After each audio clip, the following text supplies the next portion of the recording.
Hello there guys, what is going on? Son of Chelsea back here again for another video. And as you can see by the video's title, I'm going to be running through my 6 most important Chelsea players for the Premier League restart. The players that I think are going to have the biggest impact and also have the most to prove. But before we get into any of that, I want to ask you guys, if you haven't already, hit that subscribe button and a notification bell so you never miss an upload. Also hit that like button if you're enjoying the content because it helps out the channel as well. But let's get into it firstly. Let's go from number 6 to number 1. I think in terms of ranking, in terms of importance, I think maybe there is some to this, but I think mostly I'm just going through player by player. So it's not in terms of number 6 is the least important and number 1 is the most important. But number 6 is going to be Billy Gilmour, the teenage sensation who was a revelation before lockdown, coming in those games for Liverpool and for Everton. We've seen brief glimpses of Billy Gilmour this season under Frank Lampard and he's always impressed, but these games are really where everyone knew the name of Billy Gilmour. He was basically man of the match for Chelsea in both of those games. The calm nature of Billy Gilmour in central midfield I think was the most impressive thing given his age, given the fact, especially in that Liverpool game, considering the opposition, how much he dominated that midfield. He looked so decisive and so mature in his game already, which I think is really impressive, but I think the hidden gem element of Billy Gilmour will still be utilised by Frank Lampard in these last 9 games. He can definitely add something that maybe Jorginho can't in terms of versatility and also being able to get up and down the pitch a little bit better. And I definitely think those 2 players could rotate in and out considering the amount of games Chelsea have. And luckily for Lampard, if fitness remains a positive rather than negative for Frank Lampard, he'll be able to rotate them considering the amount of games we have to play. And considering the level of performance he already had before lockdown, I don't think it's ludicrous to assume that Lampard will be giving him more opportunities. And really, as Lampard's trying to figure out his best 11, Gilmour has a chance to get his name in the starting 11 more regularly. So I'm going to go with Billy Gilmour as my first shout here. Number 5 is going to be Kepa. This is more of a negative thing. You know, Kepa hasn't had really a great season. We know that really this is his last chance under Frank Lampard. He has to prove himself now, and luckily for Kepa, he can look back at the previous 2 Chelsea games, even though they were months ago, against Everton and Liverpool for inspiration, for positivity, because he did keep 2 clean sheets and especially in that Liverpool game made some crucial saves. And for me, it's all about confidence with Kepa. If Kepa can get that confidence back and really get that trust between him and his teammates, we saw last season under Sarri, especially in the run-in, that important period of the season, he can be absolutely massive for Chelsea. He can make some massive saves. His distribution is important for the progressive style of play Lampard wants to implement at Chelsea. The frustrating thing this season, as numbers prove, Kepa hasn't really performed at the same standard, but he has to for Chelsea to get Champions League qualification. We're going to have some big games in this run-in. We're going to have a lot of games as well, and Kepa's going to have to make some big saves if he wants to get his team over the line, and also to prove himself that he can still be Frank Lampard's first choice goalkeeper, because if he doesn't, as we've already seen with Chelsea are going to look to be ruthless in this transfer window, and they'll be looking to maybe get a new keeper pretty soon. So for me, Kepa has a lot to prove, probably on this list the most to prove, and really have a strong end to the season to show he can still be a big keeper for Chelsea in the coming years. Number 4 is Ruben Loftus-Cheek. Ruben's return is nearly here, having missed over a year of active competition, and it was such a shame that lockdown came when it did for a number of reasons. But fundamentally, Ruben was about to get into the first team. He's about to play his first minutes back, and of course he's had to wait another 3 months here.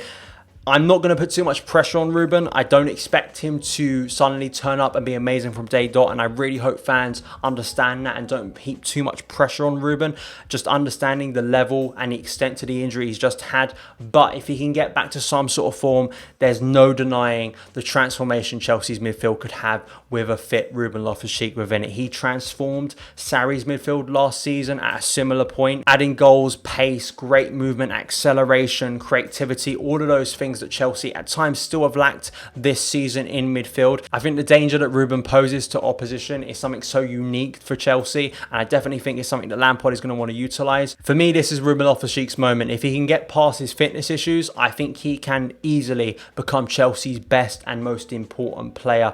As I say, it's going to require patience, but I really wouldn't be surprised if it isn't too long before Ruben Loftus-Cheek is a regular in Frank Lampard's starting midfield. Number 3 is N'Golo Kante, another injury-ridden season for a Chelsea player. Really, it's been stop and start over and over again for Kante. He's never been able to get a run of consistent games because of his fitness issues, and I think this break hopefully has done him the world of good, because he's still the only world-class talent Chelsea have in the first team squad, and I think with that he can be absolutely essential for Frank Lampard. Frank Lampard has really struggled to find the right balance in midfield, and sometimes that's even been with Kante in, but a fit Kante, a raring Kante that's dangerous, I think definitely transforms Chelsea's midfield. Really can give that protection defensively that Chelsea need, but also attacking wise, I think Kante is so underrated. I think the effect he has going forward on his best days, I think, is still underestimated. But as I've said on this channel before, I think the role Kante is going to have in Chelsea's midfield needs to be defined a bit more under Lampard than it has before, and hopefully fully fit Frank Lampard will be able to make that decision. Number 2 is Christian Pulisic, another player who has suffered from injury this season, but his form when he was fit in autumn was absolutely amazing. For me, one of Chelsea's really unsung heroes this season. I think because of those injury issues, I think people have forgotten how positive of an impact Pulisic had during the time he was at his best in that run of games against Ajax, against Burnley, against Crystal Palace, against Watford. He was absolutely brilliant, and his anticipation for goals was for me the most impressive thing about Pulisic, and it's something that Chelsea have lacked whilst he's not been there.